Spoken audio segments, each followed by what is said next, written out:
More than a year ago, into the pandemic, we have yet to fully contain COVID-19. Comprehensive recovery remains elusive. Our peoples continue to suffer. We need bold, collaborative responses to get back on the path of growth and prosperity.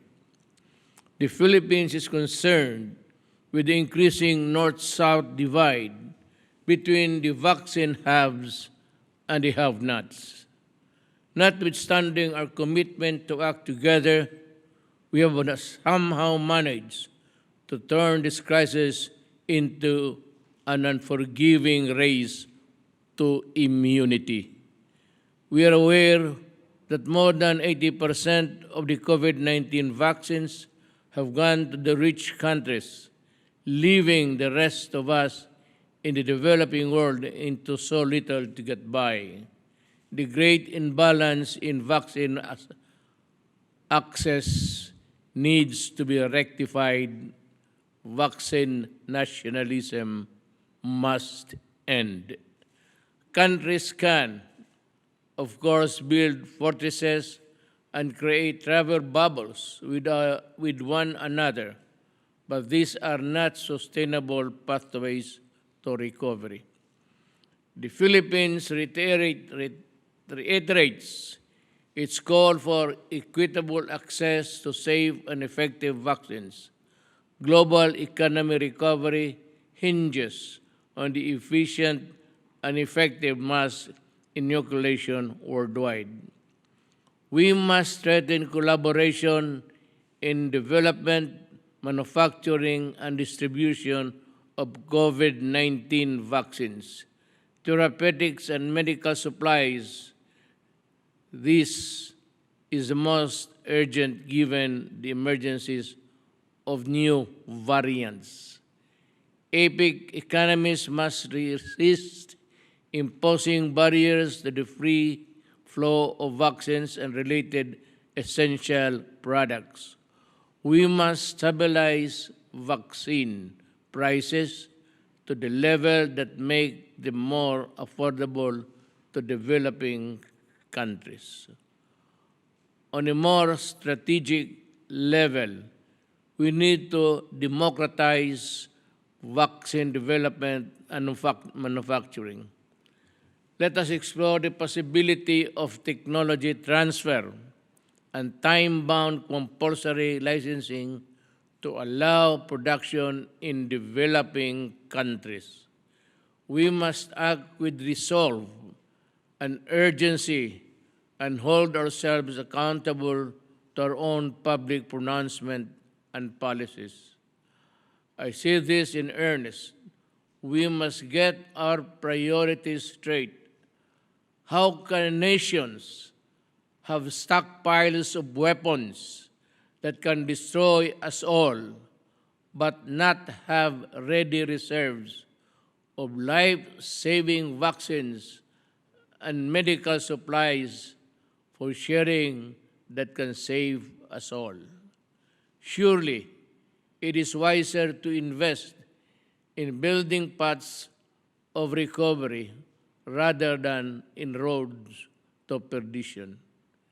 Beyond vaccines, economic recovery is also contingent on the resilient global value chains and free movement of goods and peoples.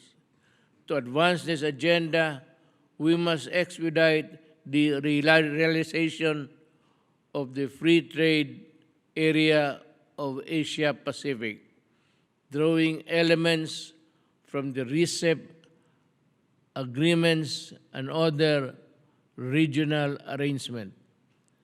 The pandemic has accelerated our shift to commerce and other digital activities.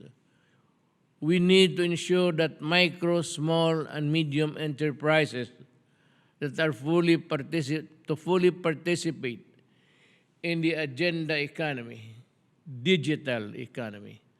After all, APEC is home to more than 100 million MSMEs. They are the drivers of economic growth. APEC must also take initiative to facilitate international travel while safeguarding public health. It is about time that we consider arrangements on the use of internationally recognized digital vaccination certificates that are scientific, verifiable, and non-discriminatory.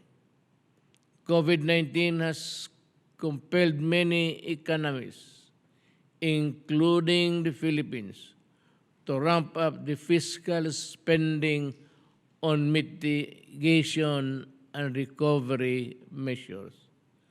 As a result, debt among many developing countries has increased. It is crucial that we ensure debt sustainability to avert volatilities in global financial markets. We must coordinate policy responses to prevent sudden swings in interest rates that could affect debt servicing. Excellencies, Your Majesty, COVID-19 will not be the last disruptive event that humanity will face. Yet, our global and domestic mechanisms remain inadequate to address systemic shocks of great magnitude. It is our collective obligation and future-proof our region. We can do this by harnessing technology and innovation through enhanced multilateralism. Finally, we wish Japan success in mounting the Tokyo Olympics and Paralympic Games. Delayed by a year, Tokyo 2020 has now become a symbol of global unity and a testament to humanity's boundless capacity to overcome odds. Thank you, Madam Chair. Thank you, President Duterte. I now come to the Russian Federation.